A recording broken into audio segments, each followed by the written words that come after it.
السلام الأتمان الأكملان على الرسول المبين العام. ألف ألف تحيات وسلام وعلى آله وأصحابه العظام المتبعين إلى يوم الدين. أعوذ بالله من الشيطان الرجيم. بسم الله الرحمن الرحيم. ولتكملوا العدة ولتكبروا الله على ما هداكم ولعلكم تشكرون. ويقول تعالى: وذكر قد أفلح من تزكى وذكر فصلى. حضرات گرامی، اللہ کا شکر ہے کہ اس نے آج ہمیں عیدگاہ میں اس لیے جمع ہونے کی توفیق عطا فرمائی تاکہ ہم اللہ کا شکر ادا کریں. یہ جو گانا شکرانہ ہے اس عظیم عبادت کا جس سے ہم سب عہدہ برآ ہو کر یہاں آئے ہیں. رمضان کے روزے، رمضان کا قیام، رمضان کی تہجدیں، رمضان کی تراویح، رمضان کے صدقات، رمضان کی بھلائیاں، رمضان کے بیانات، رمضان کے درود، رمضان کے قرآن کی سوغاتیں ہم نے عام کی ہیں. ہم نے مسجد مسجد اور جگہ جگہ قرآن کے حلقے لگائے ہیں. اس رمضان جو عظیم الشان عبادت ہے اس کے شکرانے میں یہ 2 رکعت نماز پڑھی جاتی ہے. رسول اکرم صلی اللہ علیہ وسلم نے صحابہ سے پوچھا مدینہ میں کہ یہ تم کیا کر رہے ہو؟ انہوں نے بتایا ہم جاہلی دور سے 2 دن کھیل کود کے مناتے ہیں، مہرجان ہے، فیروز میں جو ہے یہ 2 تہوار اور 2 میلے اور ٹھیلے اور خوشیاں ہم مناتے ہیں. رسول اللہ صلی اللہ علیہ وسلم نے فرمایا اللہ نے ان 2 دنوں سے اچھے 2 تہوار تمہیں عطا کیے. ایک عید الفطر ہے، دوسرے عید الاضحیٰ ہے. اسلام میں صرف یہ 2 تہوار ہیں. یہ تہوار تازہ ہیں، خوشگوار ہیں، دلکش ہیں. دلوں سے نکلنے والے جذبات سرور کو جو ہے ہونٹوں کے پہ، لبوں پہ آ کے مسکراہٹوں سے، میٹھے بولوں سے لوگوں کو خوش کرتے ہیں، دنیا میں خوشیاں عام کرتے ہیں. یہ خوشی کے جھونکے، یہ خوشی کی بہاریں دنیا میں عام کرتے ہیں تاکہ دنیا میں کوئی غم نہ رہے، سکون کے ساتھ لوگ رہیں. یہ ہے اس عید کا جو ہے مطلب.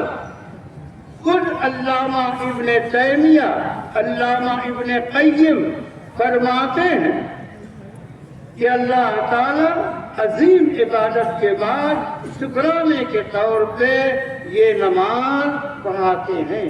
ہم شکر ادا کرنے آئے ہیں. آئیے ہم اس حدیث کا جس کو طبرانی نے روایت کیا ہے، طبرانی میں وہ موجود ہے، وہ یہ کہ فرشتے پھیل جاتے ہیں عید کے دن اور سب کو دیکھتے ہیں جو لوگ آ رہے ہیں. پھر وہ کہتے ہیں کہ تمہیں ایسی مبارک ہو. سب کو دیکھتے ہیں اور دیکھنے کے بعد کہتے ہیں تم نے روزے رکھے، تم نے اللہ کی فرمانبرداری کی، تابعداری کی، تو تمہارے لیے ایک انعام ہے، بڑا خوبصورت انعام ہے ارجعوا الى منازلكم راشدین قد غفرت ذنوبکم۔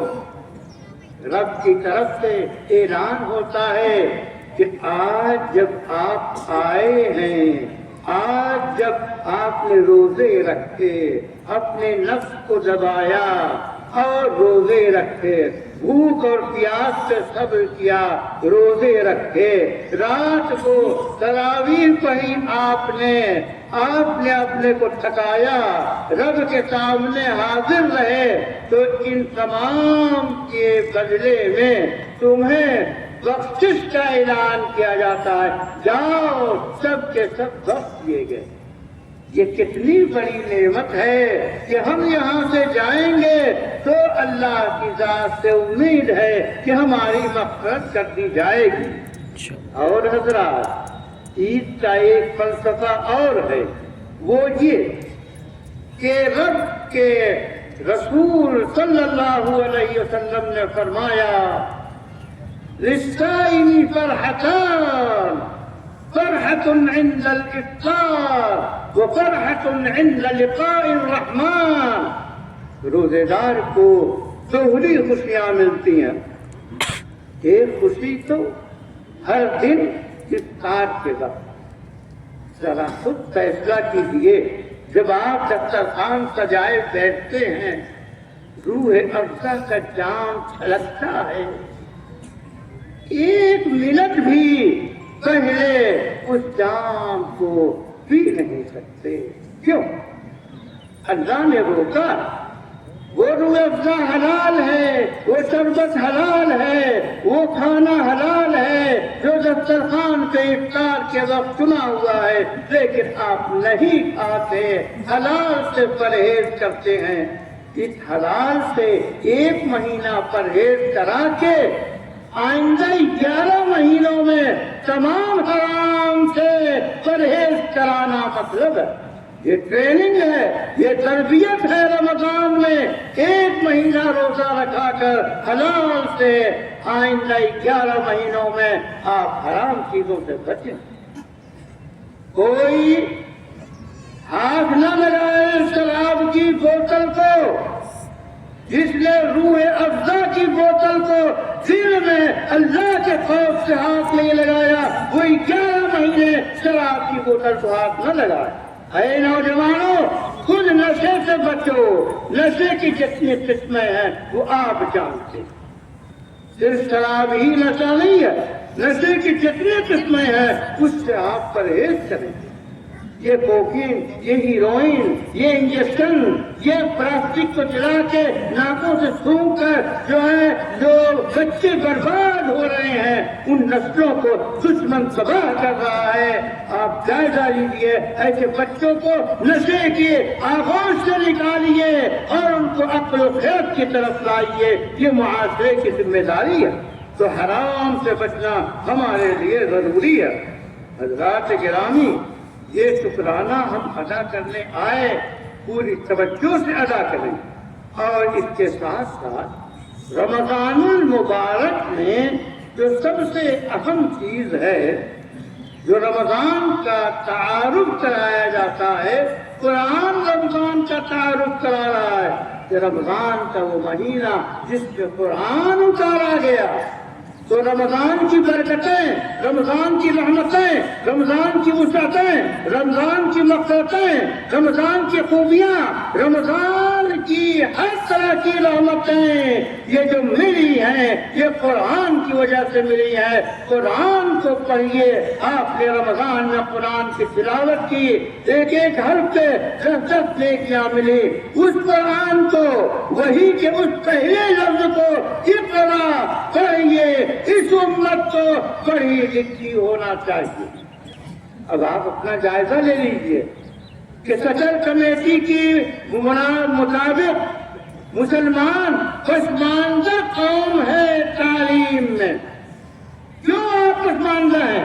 اسلام نے 100% تعلیم کو لازم کیا ہے۔ اے بڑوں، اے بزرگوں، اے نوجوانوں، خود کھڑے ہو پڑھنے کے لیے، پڑھو پڑھو یہاں تک کہ سوریا تک پہنچ جاؤ، ہندوستان جیسے اپنے پیارے ملک کو تم ایجادات سے، تم سائنس سے، تم ٹیکنالوجی سے، تم قرآنی علوم اور روح سے اور اس کی ترقیوں سے اتنی ترقی حاصل کرو کہ ملک کو تم پوری دنیا میں سب سے اچھا ملک بنا دو، ترقی پذیر سے ترقی یافتہ ایڈوانس ملک بناؤ، ایڈوانس انڈیا بناؤ۔ شائننگ انڈیا کا نعرہ ہماری طرف سے ہے، قرآن پڑھو اور تعلیم ایسی حاصل کرو کہ ملک کا نام روشن کرو۔ ملک کو یہ نہ بتاؤ کہ 84 کروڑ لوگ جو ہیں وہ غربت کی وجہ سے مفت میں راشن پاتے ہیں۔ یہ تعارف ہندوستان کا کہ ماتھے پہ سیاہ داغ ہے۔ نکالیے ہندوستان کو ترقی کی طرف لائیے، لوگوں کی غربت کو دور کیجیے، اور قرآن سکھاتا ہے۔ اسی واسطے آج آپ آئے ہیں، وہ آپ ماشاءاللہ کپڑے پہنے ہیں، آپ ماشاءاللہ اچھی صورتیں بنائے ہیں، لیکن اسلام نے کہا ہے کہ آج صدقہ فطر واجب ہے۔ یعنی جو غریب، جو بیوہ، جو مظلوم، جو طرح طرح کے پریشان ہیں، ہم اپنا صدقہ فطر نکال کے ان کی ضرورت کو پورا کریں، تاکہ ہر گھر میں عید ہو، ہر گھر میں جو ہے خوشی کا سودا لگے اور اس کے پھل اچھے آئے۔ صدقہ فطر نکالیے۔ 55 روپے یہاں طے کیا گیا ہے، ہر عاقل، والد اور بچوں تمام لوگوں کی طرف سے صدقہ فطر آپ نکالیے، یہ آپ کے لیے واجب ہے۔ صدقہ فطر کے متعلق علامہ ابن قیم کہتے ہیں کہ در حقیقت صدقہ فطر سے 2 فائدے ہیں۔ ایک تو ہمارے غریب بھائیوں کی مدد ہوتی ہے، اور دوسرے آپ کے روزوں میں جو کمیاں رہ گئی ہیں اس کو کی تلافی ہوتی ہے۔ یہ 2 فائدے صدقہ فطر کے ذریعہ۔ دولت کی تقسیم اسلام سکھاتا ہے، صدقہ فطر نکال کے ہر گھر میں ہم خوشیاں بانٹتے ہیں، اور اس پہ کوئی احسان نہیں کرتے، اس کا کوئی پروپیگنڈا نہیں کرتے۔ یہ ہمارا فریضہ ہے، ہماری ذمہ داری ہے۔ حکومتوں کی ذمہ داری ہے کہ ہر شہری کے روٹی کپڑے مکان کا بندوبست ہے۔ یہ کوئی جو ہے ڈھڈورا پیٹنے کی چیز نہیں ہے، یہ تو ہمارا حق ہے، ہم ٹیکس دیتے ہیں، ہم کو ملنا چاہیے۔ اسلام نے فطرے کے نظام کو اتنا مضبوط کیا ہے کہ اس سے ہمارے تمام غریب بھائی خوش ہو سکتے ہیں اور ان کو نفع پہنچ سکتا ہے۔ حضرات گرامی، قرآن نے پڑھنا سکھایا۔ آپ ایسے اسکول کھولیے، ایسے مدرسے کھولیے، ایسے جو ہے انسٹیٹیوٹ کھولیے، آپ نیٹ کی تیاری کیجیے۔ آپ جو ہے ہر جو علم انسان کے لیے ضروری ہے، دنیا کو باقی رکھنے کے لیے ضروری ہے، اس علم میں مہارت پیدا کیجیے، اس کے ماہرین پیدا کیجیے، ایکسپرٹ پیدا کیجیے، تاکہ ہندوستان کی آپ خدمت کر سکیں۔ آپ نے وہ آپ کے ملک کو بابائے قوم ابوالکلام دیا، وہ کیسے ابوالکلام بنے؟ محنت سے بنے، جفاکشی سے بنے۔ اے عزیزو، اے نوجوانوں، ان کی راہ سے چل پڑو اور وہ ٹیکنالوجی حاصل کر کے تم بھی بابائے قوم بنو، تم بھی وہ چیزیں تیار کرو، تم علامہ بنو، تم محدث بنو، تم مفسر بنو، تم ادیب بنو، تم منطقی بنو، تم فلسفی بنو، تم انجینئر بنو، تم ڈاکٹر بنو، تم دنیا کے ہر ماہر بنو اور بہترین دنیا کی خدمت کرو۔ آپ تقسیم کر لیجیے، اس طرح تعلیم حاصل کیجیے۔ حضرات گرامی، کسی کے ساتھ ساتھ آج ہم صبح کو جو خبر پڑھ رہے تھے اس میں 70 لوگ شہید کیے گئے، اس سے زیادہ، اس میں اکثر بچے ہیں۔ یہ کہاں شہید کیے گئے؟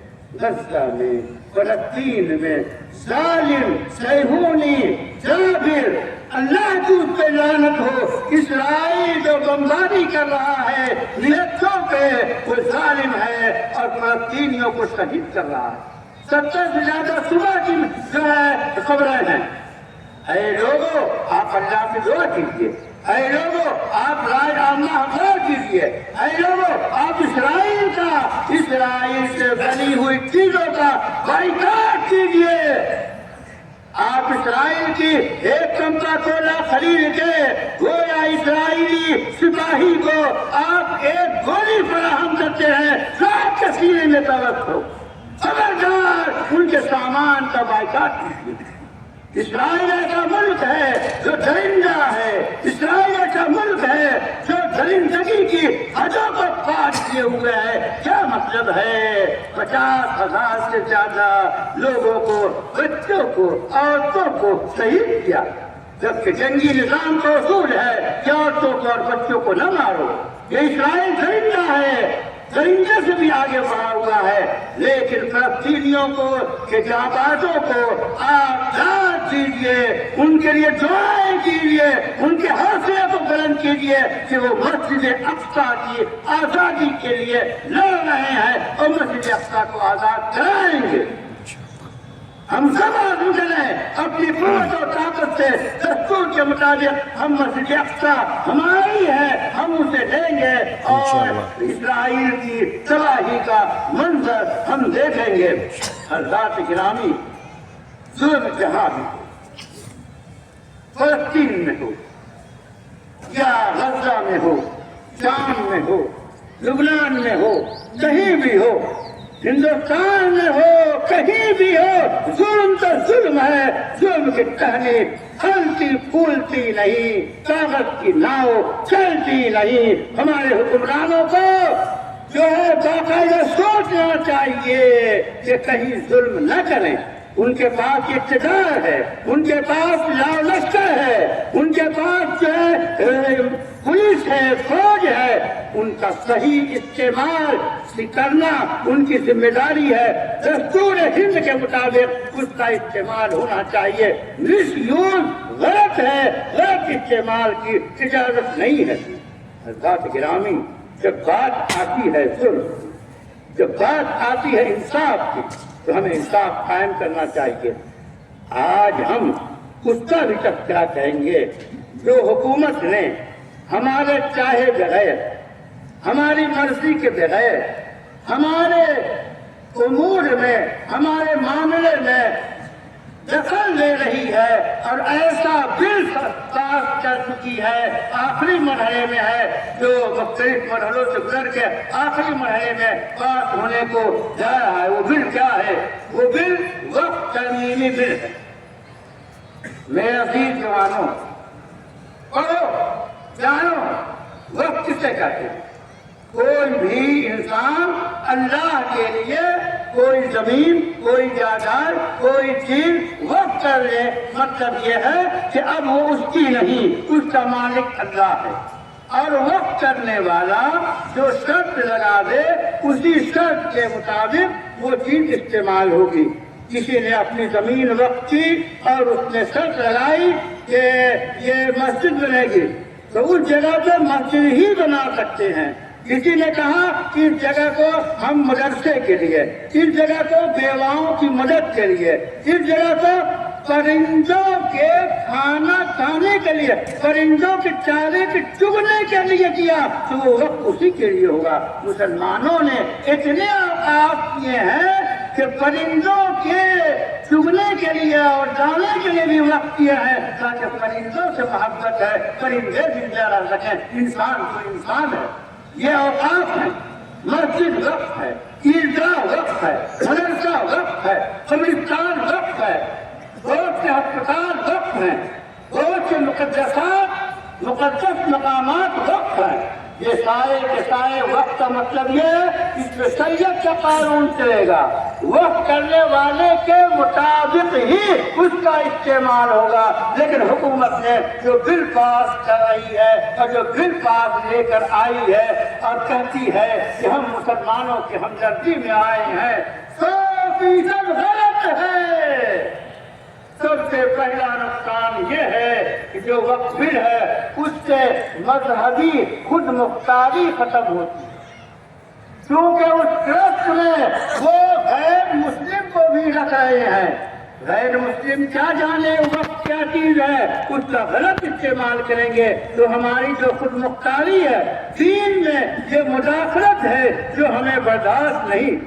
اسی طرح دوسرا نقصان یہ ہے کہ وقت سے املاک کا غلط استعمال اس بل کے ذریعے ہوگا، کیونکہ وہ ایسا ہو سکتا ہے کہ ایک زمین کا دعویٰ کو دوبارہ کرے اور اس دعوے کو حل کرنے کے لیے جو بل میں رکھا گیا ہے سرکاری کوئی افسر یا کلکٹر، کسی مسجد کا مسئلہ ہوتا ہے کلکٹر کے پاس جاتا ہے کہ یہ مسجد ہے، لوگ کہتے ہیں دوسرے کہتے ہیں یہ ہماری ہے، تو کلکٹر کو حق حاصل ہے کہ وہ جو فیصلہ کر دے وہی لاگو ہو جائے گا۔ کتنا خطرناک فیصلہ ہے، مسجدیں ہماری خطرے میں، عبادت گاہیں ہماری خطرے میں اور قبرستان ہمارے خطرے میں، زندہ اور مردہ دونوں خطرے میں۔ اس بات سے ایسے بل کو ہم ریجیکٹ کرتے ہیں۔ اسی طرح جب وقت میں غیر مسلم بھی ہوں گے تو وہ باقاعدہ جو امدادی کام ہے، وقت کے ذریعہ جو اسکالرشپ دیے جاتے ہیں، وقت کے ذریعہ جو بیواؤں کی مدد کی جاتی ہے، وقت کے ذریعہ جو اسکول چلائے جاتے ہیں، وقت کے ذریعہ جو مدرسے چلائے جاتے ہیں، ان سب میں رکاوٹیں پیدا ہوں گی جیسا کہ آپ دیکھ رہے ہیں۔ اسی طرح اس میں بدعنوانی کے عنوان پر یہ کہا جا رہا ہے بدعنوانی سے بچائیں گے، بدعنوانی اور بڑھ جائے گی اور جانچ پڑتال تمام لوگوں کو کرنا ہوگا، کوئی بھی اس سے سماجی اور سیاسی تناؤ بڑھے گا، قانونی اور مالی بوجھ بڑھے گا، یہ تمام نقصانات ہیں۔ پھر سب سے مسئلہ سرکاری افسر چاہے وہ ٹی ایم ہو چاہے اور کوئی، اس کے اختیار میں ہے کہ جو چاہے فیصلہ کر دے، جبکہ سارے قانون جو پہلے کے ہیں اس کے خلاف ہے یہ۔ اس واسطے یہ وقت کی تعداد اور یہ جو آرٹیکل 12 سے 35 بنیادی حقوق کے خلاف ہے یہ بل۔ آپ جانتے ہیں آپ کے اوقاف کتنے ہیں؟ 9,40,000 سے زیادہ آپ ایکڑ سے زیادہ آپ کی اوقاف ہیں۔ 9,40,000 ایکڑ سے زیادہ آپ کے اوقاف ہیں۔ یہ نظروں میں کھٹک رہی ہے جو مسلمانوں کے فائدے کے لیے ہے اور جو وقف کرنے والوں نے وقف کیا ہے اسی کے مطابق اس کی ادائیگی ضروری ہے۔ اس کی قیمت 1,000 ارب روپے سے زیادہ قیمت ہے۔ حضرات گرامی، آل انڈیا مسلم پرسنل بورڈ زبردست مخالفت کرتا ہے، پوری ملت مخالفت کرتی ہے اور انشاءاللہ ہم امید رکھتے ہیں کہ اس قانون کو پاس ہونے نہیں دیں گے۔ انشاءاللہ ہم عزم کرتے ہیں قانونی شکل میں، دستوری شکل میں اس کو ہم پاس ہونے نہیں دیں گے۔ اس بات سے ملک کی ترقی کا راز یہ ہے اقلیتوں کو تحفظ کیا جائے۔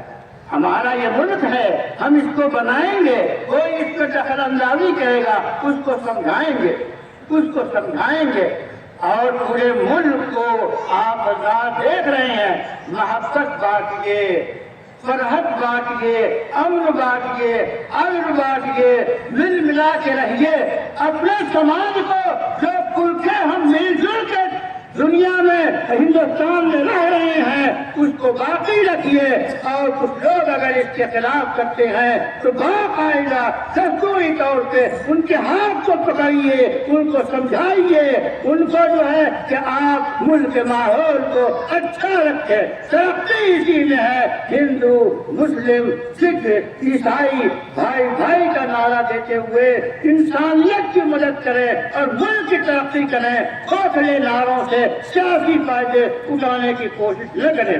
حضرات گرامی، آئیے عید کے اصل مقصد کو سمجھیے کہ اللہ کے دربار میں ہم آئے ہیں شکرانہ ادا کرنے کے لیے۔